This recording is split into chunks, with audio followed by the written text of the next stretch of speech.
I am unashamed. What about you? All right, we're back on Unashamed. We've got the ladies of Unashamed here with us for a second go around. We're excited about that. It's always a blessing to have you. Welcome. Jill's still here. Sans Zach. He's still on a plane somewhere over the fruited plains, I guess. That's right. For us, we just go into the next podcast, but for the audience, it's been a couple of days, so that's why we have to. Yeah. It's a long plane ride. Yeah, we've all been sitting here for 2 days. 2 days. We've been waiting to do this again. So I had one thing I'm going to ask, but Jace, you said you had something you wanted to. Well, somebody was saying in between our podcasts here. No, Jill said that about Lisa's a really good gift giver, and I'm not sure who one of y'all last night sent us by way of BK. How old's BK now? 12? 15. Good night. She's lived down the street for how many years? BK is 15 and Carly I is was 17. doing so good on my stories until right there at that moment. See, babe, look. You asked. I did not say Put it Lisa's up. the one who She does corrected look you. like she's 12. Not me. Based on a true story, Yeah. she's 12 to 15. And that Dad, by the way, she was 5 for 5 the other day in the duck blind. Jay told me 5 for 5. 5 for 5. Yeah, I think they were all ground swats. yeah, they were, but still, She it's shot 5 ducks, which is good. impressive. So she brought some homemade, I don't even know what, the cream cheese pies that. I made some pies. I made a pie for Dad. Dad, you get. But it's one thing to make the pie; it's another thing to send Send it one down down the the street on the street. golf cart. That was really nice. Well, And when so- she walked in, it was I don't know, it was a coffee box or something. She just walked in the front door, I was like, what you got? I thought something was delivered to the wrong address or something. Nothing exciting. She popped that open. I was like, oh, whoa. This is awesome. And I said, your mama just brought us a king cake yesterday morning after standing in 29-degree weather, to get the best king cakes. And she just brought one and dropped it off. Anna, she comes in, never says a word. She just lays it on the counter. She's like And walks out. I'm like, we're just down here receiving gifts. we're That's receiving. our job for the weekend. Better to give than receive. more but blessed to give than receive. oh boy, this place is. It is was an nice. awesome place So to live. If those have come down from Lisa, the gift giver, good job, Lisa. Because I would like to appreciate know, that. would you agree? I'd like to move to the mic where they'll hear this one. Thank you. You Dad. see all these, you see all of these ads. I mean, ad nauseum, just a lot about getting food to your house in various dishes and the best kind of dishes. But in the midst of all this, speaking of marriages, cooking or whatever, you're not going to cook, but you're going to get it shipped in there. But it's a big factor in all this, in my humble opinion. I mean, it's work. I mean, Well, it's acts of service, yeah. But when you have gifts, somebody brings you a pie that took the time to make the pie. I mean, these pies are really good, Al. Yeah, that's what I was saying. It wasn't like you bought the pie, which was No. nice, but I mean, They it's are, actually they are labor intensive. Yeah. We're trying to fatten Dad up a little bit. He's coming off some back issues, Yep. and so I was thinking about your health, Dad. Most time you make a pie, like I'm It's in not like for your health. Yeah, Lisa and I are in like no pie mode. We're in the Yeah. no pie zone, but we're trying to fatten Dad up a so little you bit. made Yep. it and did not partake? I did not partake. Wow. No, that's Yeah, most people want to lose weight. When they get my age, I hear them running around. We're trying I to. started losing weight, but I brought it on down to somebody said, You got a little you too need, low. You need to We're get trying to bring Dad. you back need a to little gain bit. some Yeah, weight. you need to get heavier. I'm like, Yeah. And then "Do Jason what?" and Missy were the only couple I knew that could stand to eat some pie. So I was like, we'll send in some pie. I keep waiting for that moment to when it catches up to me. I guess when it happens, I'll You have to go. Like, curtail. Yeah, but at this, my I metabolism think is. you were named correctly after Silas. I think. My the right metabolism. pains are no longer sharp and knife-like, in your back. It's not severe pain. Yep. I'm down now just a dull ache, but I done sit a lot I of can duck tell you blind. feel better. It's Yeah, oh, yeah. And the podcast audience is glad to have you back, and so Yep. are we. So That was a rough one. yeah, Lisa, the gift giver. So I got a question. So before we get back into our text, and I want to go around because last time we went around and talked about how long we've been married. And I wanted us to tell some kind of story, a humorous story would be appreciated, of something funny that happened either at your wedding or your honeymoon. Something that you could share with our audience. Now, what do we have a rating for this? Gosh. It's a podcast, so you can make it whatever you want. I'm scared. Can I leave the room for this? I know what Jace's should be. I have a feeling I know what he's going to share. Jill, do you have one to start us? Why? Because Jason and Missy are contemplating how. I know what Jill should be. Because I can tell one. I can tell one for everybody, but you have one, Jill. So, in fact, mine involves you, Al. I know. Al was actually one of the ministers at our wedding. We actually had 2 ministers, Mary, Zach, and I, because we just, we needed twice the 2 blessing. ministers. You're so Yes, gregarious. You need Double barrel. Yes, we need 2. And we get to the part that, every woman, you dream about your wedding, you have plans, it's going to be this perfect day. And, my wedding was that way. I had watched Father the Bride my whole life, and I wanted my wedding to be like that, just updated a little bit in years. And so you get to that moment when they ask for the ring. This is going to make it official. And Zach, minister turns to Zach, you have the ring, and he realizes that he doesn't have the ring, that he forgot the ring in the room where all the men get ready. So he just shakes his head. And I'm like, is he saying no, he doesn't have the ring, or no, he's not going to profess his love to me in this moment? He's changed his mind. And it wasn't a big head shake. It was like a little, it was like a Like a Jan. Yeah, it was like, He was trying not to let anybody see, but the inner circle of the little wedding party.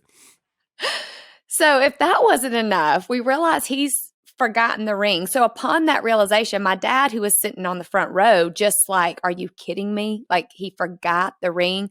So he just leans his head back, like laughing, and then half like, are you kidding me? And we have these candelabras on the end of each of the aisle. And he hits one of them, and here goes this candle flying back. Well, my 8-month pregnant cousin, who was sitting on the second row, catches the candle mid-fly and just sort of brings it back up. Our whole wedding was like something out of like Comedy Zone. It was crazy. The fire was flying. It was like something out of a movie. It was very funny. And So then we everybody just pretended. laughed, and then we faked it. We just acted like they were putting a ring on. I don't know if we're really married to this day. I don't Does think it so. count? I think by now it's common law, so you're good. So what about y'all? Have you decided on which? Babe? No. I'm not going first in this. I don't remember much about our wedding. I think I was so stressed all day long. I think that's what. What were a you lot of stressed women- out about, babe? First of all, if your dad was even going to show up, he didn't even come to Alan and Lisa's wedding, so I wanted him to be at our wedding. And he did. He came. Was Phil there or Yeah. he was there? Yeah, he came.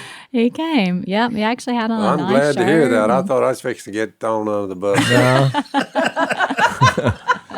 Well, we you have made the it. pictures to prove it. Yeah, he was there. Yeah. No, but you say that's fine. No, it's in all of our books, I'm sure.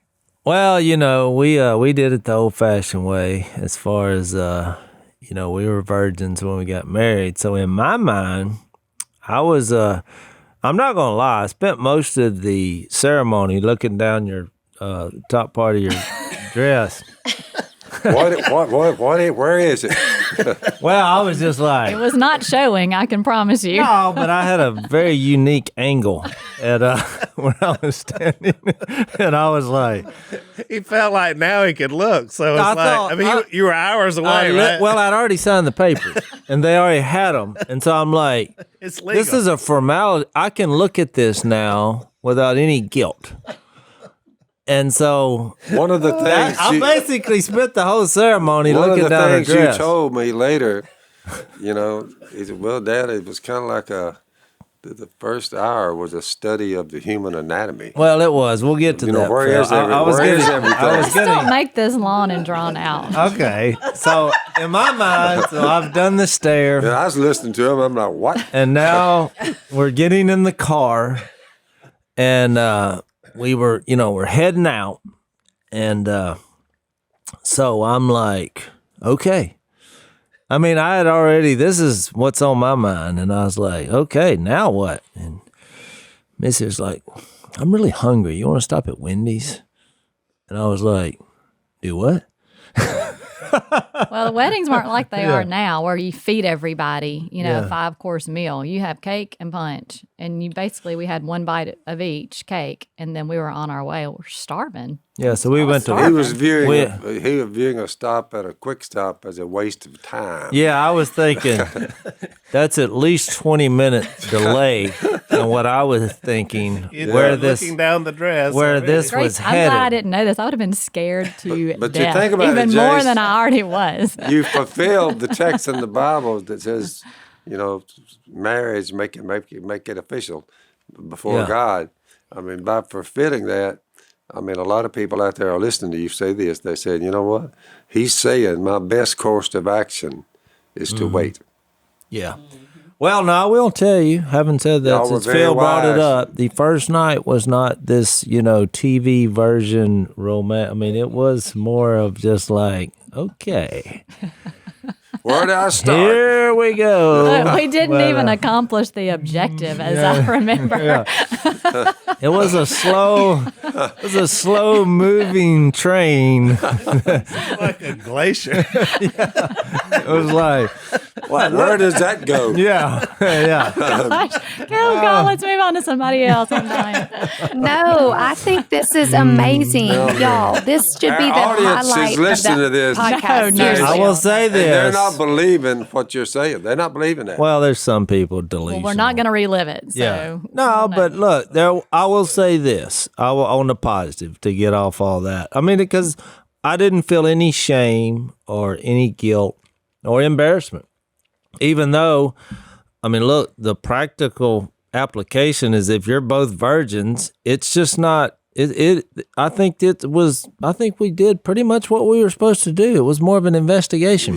Yeah. But it started, it started the train leaving the station, because obviously we figured it out. We got a bunch of kids and all that. So, but I do think, I remember thinking, I'm surprised that I'm not, because I was nervous about it until it was there. I was not embarrassed. I was not. Jason and I had a long conversation about, older brother, married brother.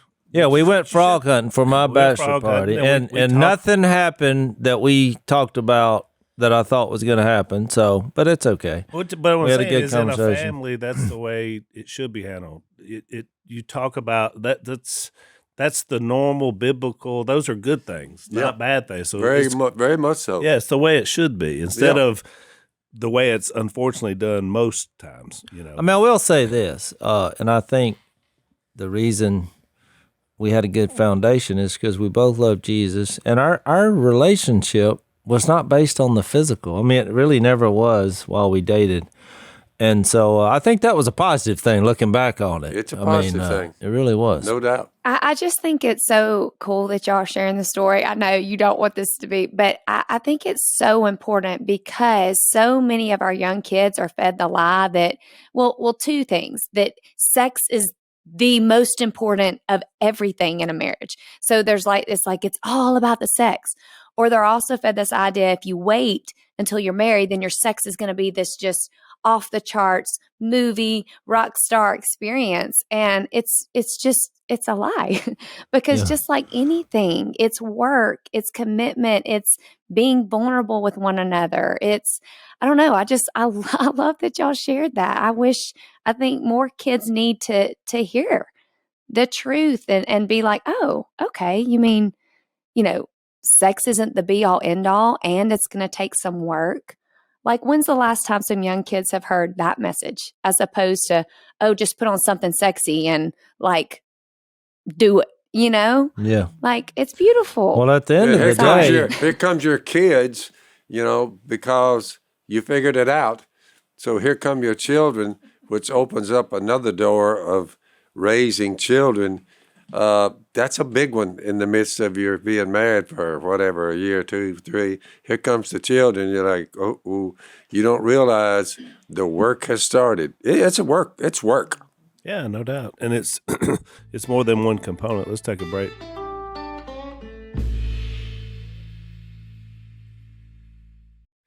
We talk a lot about that. And in fact, Lisa and I are teaching in our marriage refresh this weekend about sex and the idea that the physical component is only one of 3.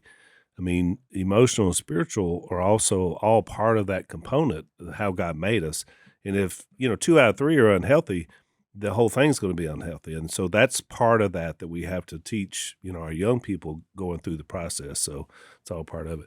I love that whenever Jase talked about that there was no shame because they didn't have anything to compare the other to. Yeah, it kind of hit me in that moment. Exactly, because whenever you have been with somebody else or your partner has been with somebody else, then you think about, well, I wonder if I measure up to somebody else. And neither one of y'all had that. Yeah. And that is a blessing. I mean, that's the way, I really believe that's why God made it that way. Or one of the reasons why is because there is no comparison. You have no one to measure up to. Yeah, there's an innocence there That's that we exactly kind of right. laughed about. And, I remember it was just kind of comical. Yeah.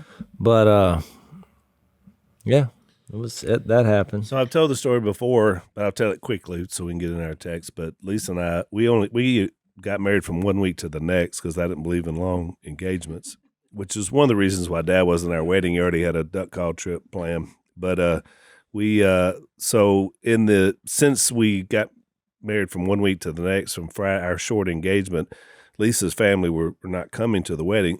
In fact, she had moved in with my grandparents for that week prior, so she was driving my grandparents' car, and she ran out of gas, and so she and my grandpa thought they were putting gas in it, and they put kerosene in the car. Whew, I bet that created a little smoke. It didn't work too well. Made it about halfway up Leandon, about a mile, and died on us on the way to the wedding. And so it was an old Ford LTD. And so I was already there. Lisa was already there. Her family relented at the last minute, decided they would support the wedding. And so, Jase, I got a no as well. Just a few I think we minutes all before. had that in common, me, you, and Willie. Yeah, all had the I no's. think Jep was the only one that got a yes, but all the 3. Yeah, I think that's the only time Willie ever came to my house without a pre-arrangement. Remember, they showed up and was like, her parents said no. Yeah. And I was like, we know. Oh, we know it They happened said at it our loudly house. at our house. Yeah. They had it out at our house. But anyway, so my grandpa happened to come by in his Ford Fiesta, which was basically a tin can that would hold about 3 people. And so 8 of us piled in that thing and went to my wedding in that Ford Fiesta. You remember it, Mom? I was there. Yeah, Jase was there. We were hanging outside that thing, and we went to my wedding, got married. So it was a kind of an old-timey, it was about 30 of us in the Yeah. preacher's living room. Had the cake and punch, as you described, Missy. And then we ate at Popeyes was our instead of Wendy's. So it was quite the happening. And we've already heard about y'all's wedding. $15 due. Well, we can go watch the movie. Or yeah, we'll watch What you don't? TheBlindMovie.com. theblindmovie.com. Thank you, Jill. Just Jill so got right on that. Just so everyone will know, if that movie is a hit, just remember it did its job on teetotal embarrassment on my part to watch it. I mean, I was like, you're not a living. Well, it just shows you how Drag. God works. That's right. It's all been forgiven, Yeah. Phil. Yeah. That's right. Just shows you how God works. It Because- still shows you misery. Misery comes from a lot of places. Because he had a lot of issues even after he became a Christian, straightened up because of he couldn't trust me. He had the worst weakness. Because you don't learn to trust somebody else until you trust yourself. When I It started took finding- him a exactly. lot of when years I to could trust himself. me as far as I could see me, that's when I began to trust others. And the problem is that trickles down to the kids because Phil used to tell me, never trust a woman, you Yeah, know. that's So what I'm saying. it took me about 5 or 6 years in marriage before I finally realized, I need to quit doing that. I mean, I need to quit believing that. But that's kind of what happens. Well, you mentioned it, Jason, in the last podcast, that everybody comes into marriage with baggage. Everybody. And so you're going to bring things in from the way you were raised, good and bad. And so Lisa and I have done many, many hours of premarital counseling with couples, and we spend most of our time, to be honest, not necessarily talking about future stuff. We talk about past stuff because that's what you bring in.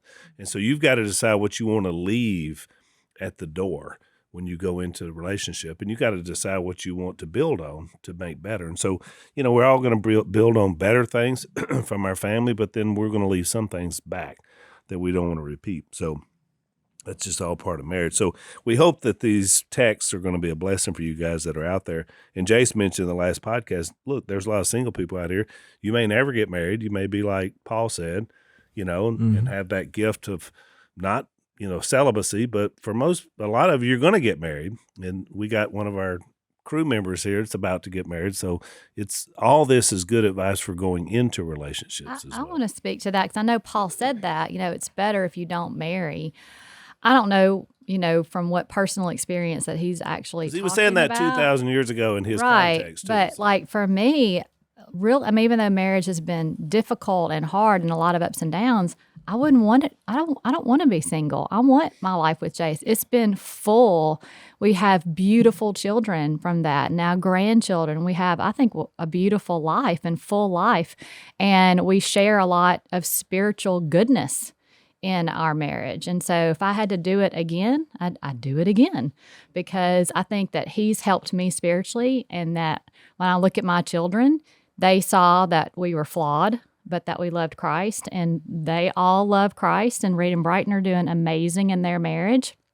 So I don't know. I mean, I'm not going to disagree with a biblical writer, but if it was me, I don't want to stay single. And so, but I will say, I think my bar was high. Even though I was young, my bar was high because of the way that I was raised in the Word and in the church. And so I want that same bar to be high for my children to pick a spiritual mate and pray that every single day of their lives. They've done well so far. One out of 4. Yeah. So we got 3 left. But, Reed picked a beautifully spiritual woman.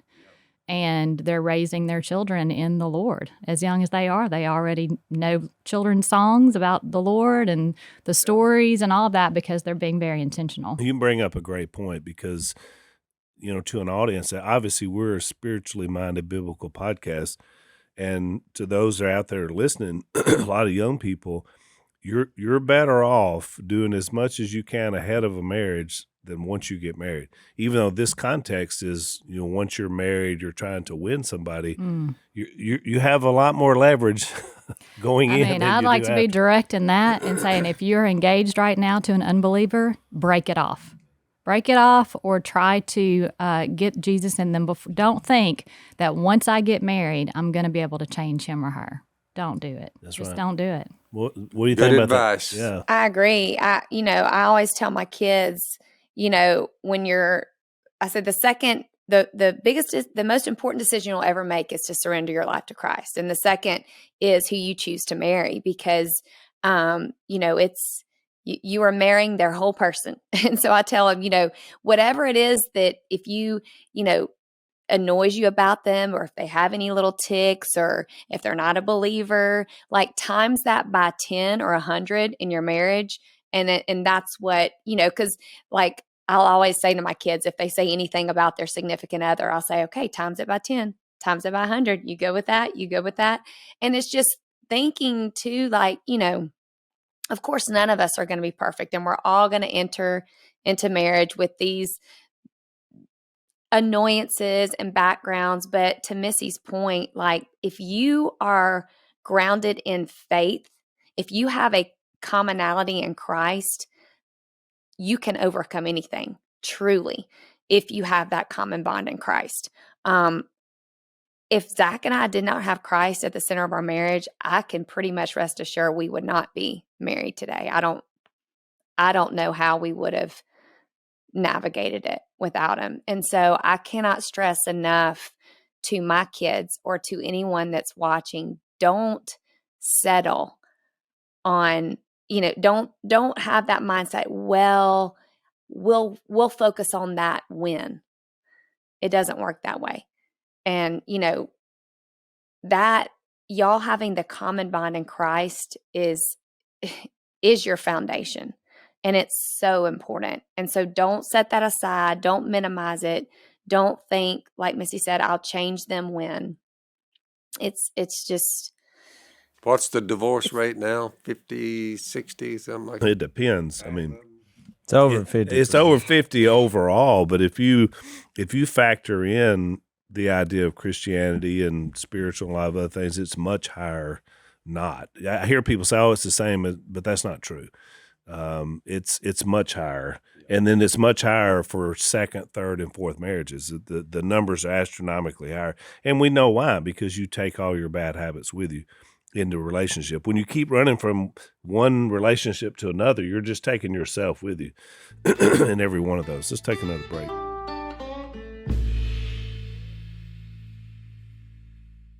I was going to say too, even with Carly, because I try to take an active role with Carly and talking to her about who she dates, She's our 17-year-old granddaughter. Yeah, she's dating a really great young guy right now. But I told her, I said, Carly, you don't even want to date someone who is not a believer, because if the evil one believes that this is somebody that can pull you off the rails, that's exactly who you're going to fall in love with. Yeah. I mean, he will set that up to pull you down. So don't even date someone. Don't even get involved with someone who is not a believer. And then that way you won't even marry someone who's not a believer.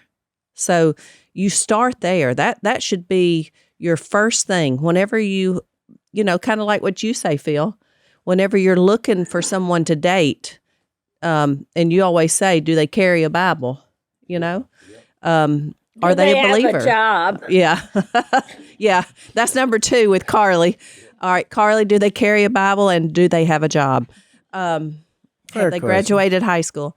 But yeah, I mean, I believe the number one thing that you should be talking to your kids, grandkids, whoever you're mentoring, should be, are they believers? Well, and I think that's being fair to this text, because Peter is saying it's going to be really difficult if you're, and then Paul says the same thing in 1 Corinthians 7. He says, I want you to remain in your marriage, but it's going to be hard. And he acknowledges that there's difficulty to remain in this situation.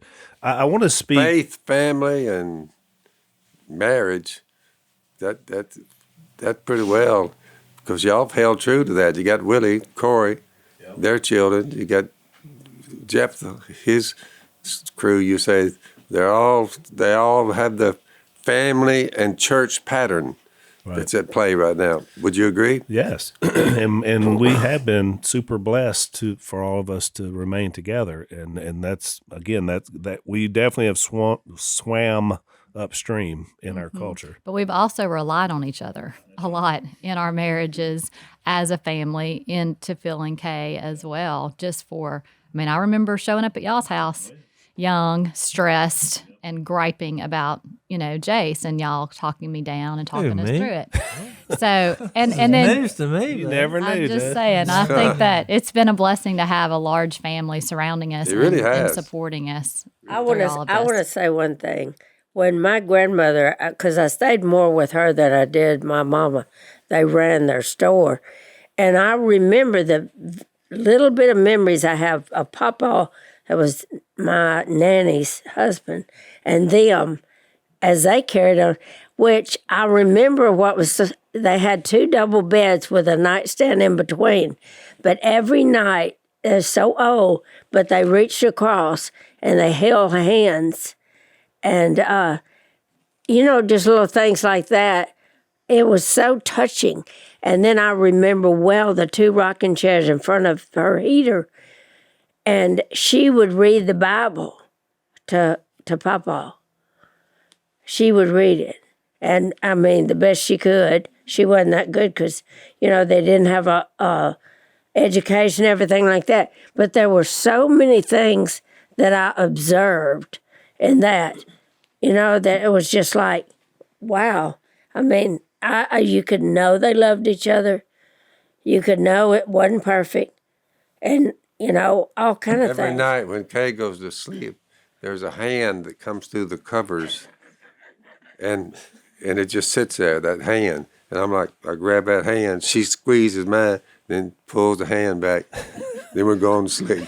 That's good. You got a romantic side. I never knew that. Yeah, just to make sure everybody's still there. I'm right? just telling you, when the grandma was talking about, that position, that's every night that hand comes out of the cover. Make sure. Yep.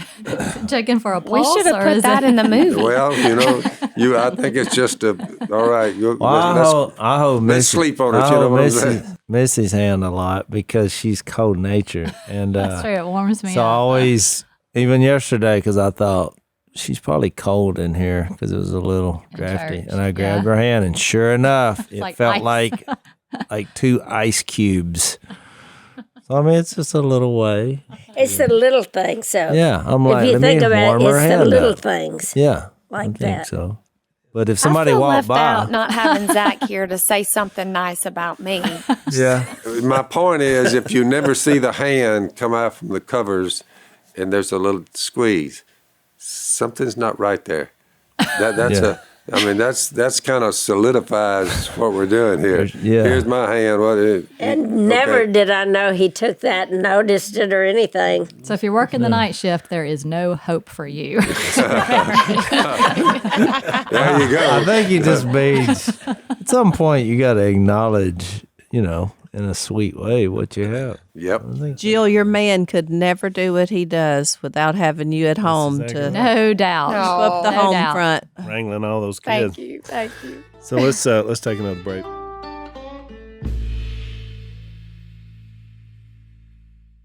So Jill, I want to speak to before we run out of time on the podcast, because especially us having all the men on this podcast, we couldn't speak much to verses 3 and 4 of 1 Peter 3. But a lot of men have tried through the years, and Jase mentioned this in the last podcast, that there have been a lot of things that have come out of this text that have probably created as much controversy in church settings as anything about rules made for Well, especially this tech, because you see religious groups who go from one extreme to the other. They'll take this verse and say, well, don't wear makeup, or don't wear pants, or Can't wear jewelry. and they're basing it on here. But they're Which- still braiding hair. They're Which, still in my wearing fine opinion, I'm clothes, like, so- Yeah. if that was the tone of it, wouldn't you walk around naked? Because it said your beauty shouldn't come from fine clothes. Well, let's just not wear them. They're like, well, wait a minute now. We have clear modesty.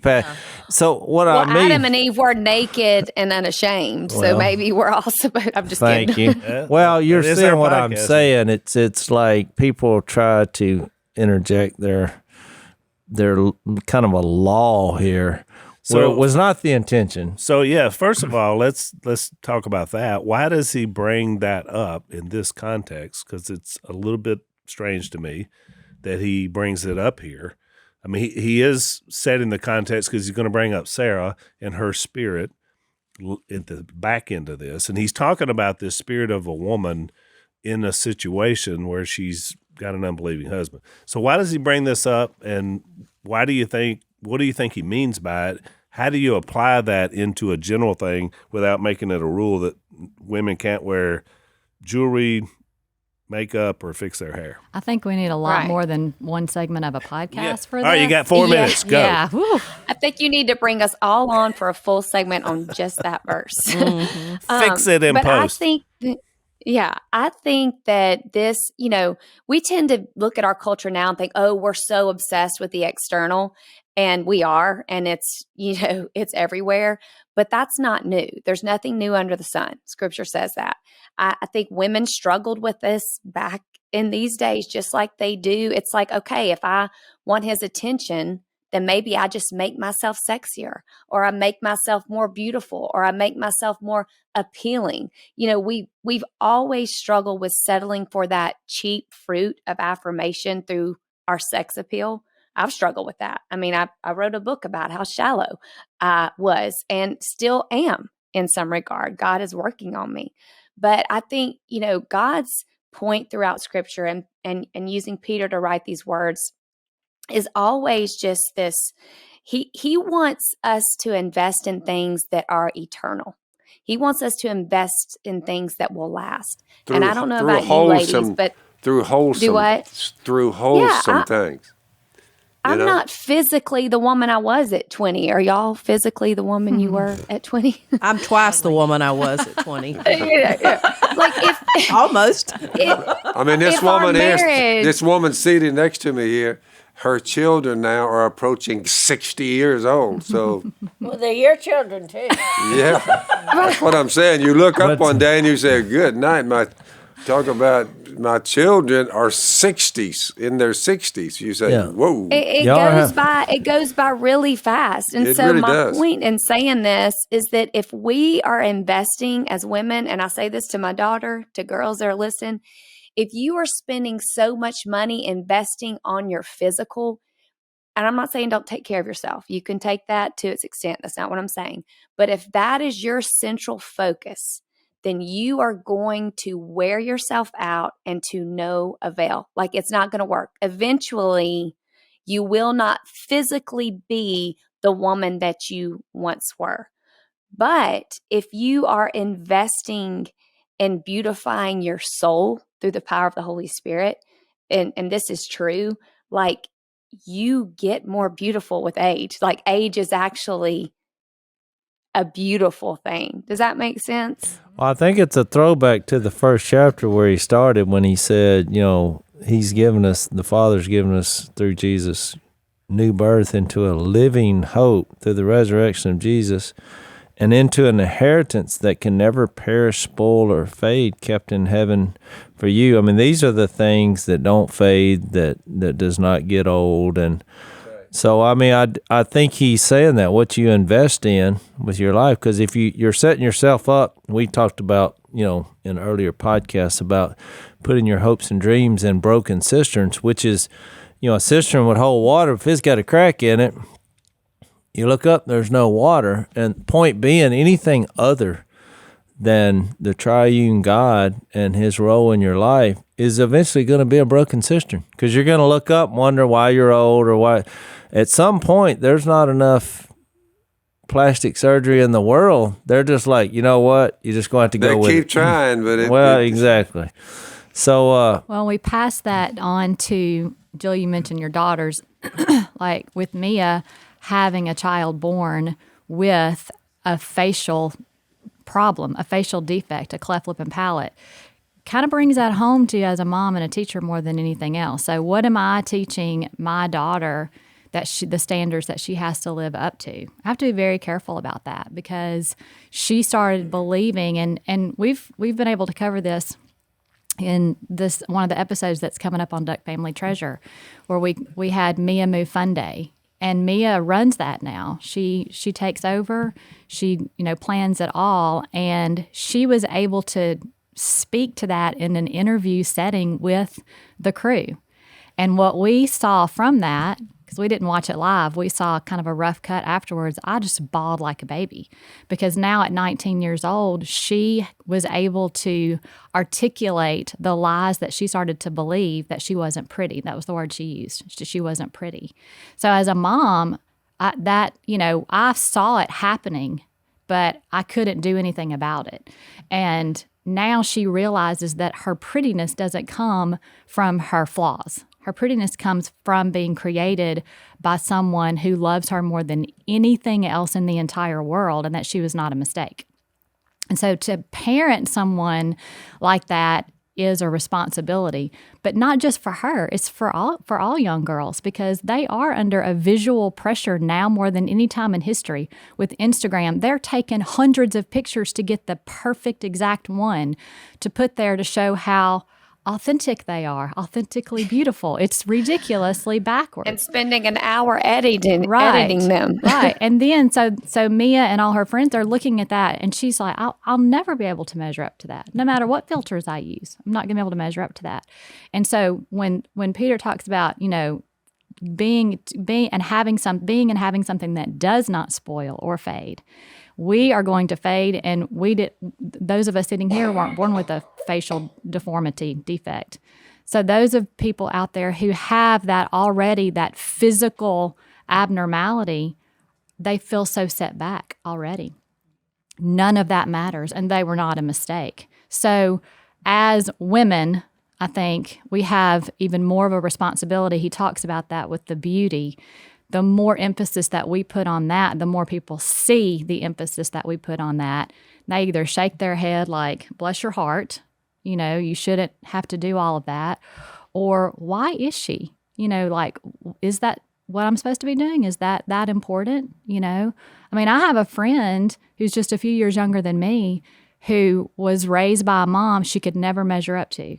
And she has had so many procedures and, liposuction and filler and boob jobs and everything else on the planet that you can have because her mom never thought she was good enough and voices that out loud to her. And I thought, I never want to be a mom like that, especially to a daughter who's already struggling. So encouragement, you are beautiful, you are smart, you are lovely. Does this outfit look cute on me? Absolutely. As long as it's modest, whatever you want to wear is awesome. Because I felt like when Mia would ask me, do you like my outfit? Is she really looking for me to say yes or no? No. She is wanting me to say absolutely 100%. Because that's, I think, the role of us as mom to girls, for sure.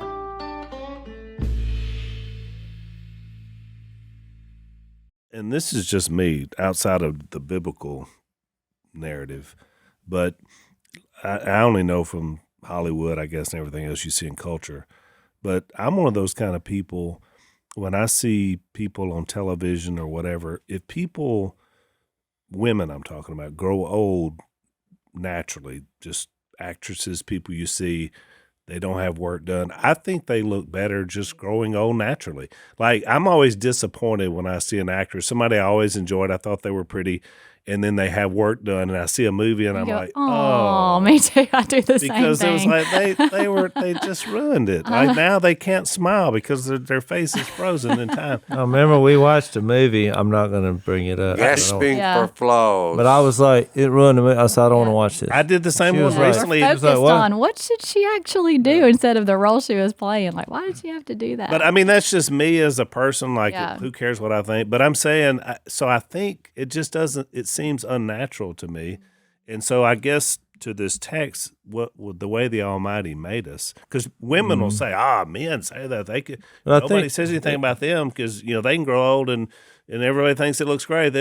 Because they're dashing and their gray hair and all that. But I've always felt like it works both ways. Like, it looks more natural. It's better. I do think it comes back to this submission and this servanthood heart, though. It's like, because we all want to know why, something's happening or why I have to do this. That's the bit when you get to these types of texts, and we've all had our share, especially with women, saying, well, just why do I have, and they're wanting to know. But when you think about it, if you're asking God why, that means you're not wanting to trust, because then it's no longer surrendering if you knew why. Because then you would feel like, okay, well, I'm back in control. It's really a control thing. Once you know why, there's no longer a trust. So, that's why I think you have to figure out the beauty of it in comparison to Jesus. Because this is what kind of helped me get my head around this. If someone said, all right, I'm going to give you full control of your life to make all decisions and you're going to have the ability to do whatever you want to. Well, then your first question would be, well, at what age would I pick to make those decisions? 15? Well, everybody would say, well, of course not. You're an idiot at 15, and you're not now. I mean, it's all relative, and I think that's why the submission gets back to the place that you got to realize we're terrible at controlling our own life, and we mess up. That's why we need God, and that's why we ultimately surrender based on what Jesus did. So all I'm saying is I just think it's a lie that if you're smart enough and beautiful enough and, people like you. Yeah. That somehow it's going to guarantee success when it's not going to work unless you do it from the inside out. Well, I mean, I think good point. We could all say, and I'll say it for sure, that Lisa's a great example of that. Like, for the first 15 years of our marriage, she struggled with how she looked, how she felt like other people saw her. Certainly our marriage suffered as a result of that.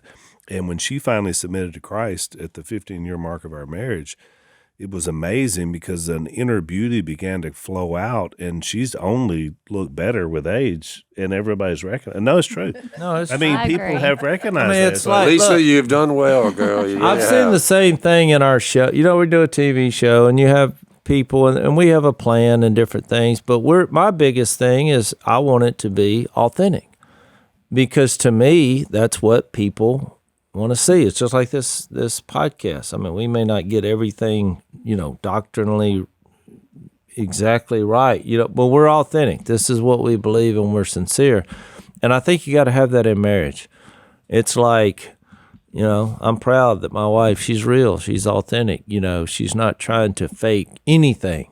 And so at the end of the day, reality is what it is, and the things that matter come from above. That's just the bottom line. I mean, if you put all your hopes and dreams, even on a positive thing, if she elevated me above Christ, well, what happens when I'm no longer here? Then she crashes. It has to be bigger than what's happening on this planet. And it's more than rules. It's just it's a way of life. It's more than the rules and these examples that Peter listed here, because I think we can all agree that we're talking about extreme and putting that before our spiritual life. I mean, I'm looking around. All of us in here color our hair. If we didn't, we all do. For bringing that up. I even have tape-in extensions because, of a medical condition I had years ago. So, yeah, I said my husband's not going to have more hair than me. That was just one of the rules. I don't color my hair, but my beard, I'm just trying to, I don't want to look like people, when they start calling me Cy and Phil, I think, I have a problem. I thought you were saying that thought I Jace had was tape-in extensions. I was about to be Well, like, that's why I wait, interrupted what? her. No, my hair is real and it's spectacular. But I did say it, Joe. I was joking. Yeah, but no, I think that's good, babe. I mean, it's like, there's nothing wrong. Just like Lisa said she's going to color her hair till the day she dies. Well, when And people she's told make me this, when she dies, that casket stays closed. Yeah, we're not having an open No casket. open caskets. I got the message. my point is when we Put a talked picture about, on top of it. Picture on top. can I Of finish? you in your 20s. Can I finish? When we talked about freedom, freedom is finding out the liberating restrictions. I really believe that when you have any commitment in any relationship, restrictions come with that. We obviously are loyal to each other, and that's one of the great qualities we share. You may be proud of your own hair and that it's still relatively dark, and you're 76 years old. But the bottom line is, it's a non-issue. It's I got shooting pain in my back. Trade that out for black hair, I guess. Well, that's what I was going to say. Ultimately, we're all we're falling apart. Great. Yeah. You're at some point. There's no pill in the world that's going to keep you sexually right. active. It's right. just happening. It's a truth. right. So, but what I'm saying is Makes when us you long for heaven. when you first get married, You especially in remember, the Jace, world, the people, hand going through the blanket, the little hand squeeze. yeah. Party over. I'm trying to get this out. Time to go to But sleep. my point is, in the world, people say, oh, I want to have someone who doesn't change me, who is just a rock star in bed. And, when you start listening to these things, well, those people aren't out there. Yeah, and or at least they're not out there for long, because eventually they won't be able to be that. And then they're like compatible and, and I want them to be a Christian. Well, good luck. It's a wrong view of marriage. Your expectations are way too high going in. This entire discussion, if we just had we just had one word we could put in there that motivates us because of what Jesus, who he is and what he did. You say faith in him. You say, what's the bottom line on it? Jesus, number one. Immortality is riding on marriage, how it operates. You say your immortality is riding on it. So it spurs me to say love and good works and get along. There you go. Because immortality is riding on something. I don't want to blow it now. I know we're going into overtime, but Jill started this whole discussion off right on the first podcast. It's everything you think, it's the opposite. If you want to be great, you're going to have to humble yourself. If you want to live, you're going to die. It's all those principles that Jesus laid out, and they're all perfect for marriage. So whatever you think it is, think the opposite. That ought to be where you ought to start. So I see Mom's hand through the blanket, which means we're out of time for the podcast. Oh, shoot. So it's time to go to overtime. If you want to follow us over, it's blazetv.com/unashamed. And here will be my tease for the overtime. I'm going to ask the wives, and we're going to find out. I don't know the answers. Is it easy or difficult to submit to the men on this podcast? Is it easy or difficult to live this passage? We're going to find out in overtime. I would also like to know the best advice they've ever gotten. I have a list. Outside. As soon as you get ready for the... That's got a list. All right, hold That's that. the cliffhanger. Hold that. There's your cliffhanger. We'll see you in overtime. Thanks for listening to the Unashamed podcast. Help us out by rating us on iTunes. And don't miss an episode by subscribing on YouTube, and be sure to click that little bell to get notified about new episodes. And for even more content that you won't get anywhere else, subscribe to Blaze TV at blazetv.com/unashamed.